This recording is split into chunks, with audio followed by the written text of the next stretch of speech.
সামনে কি আছে? সামনে কি আছে?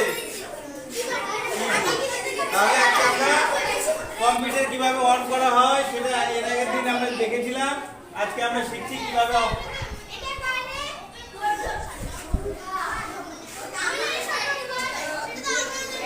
অন হয়ে গেল।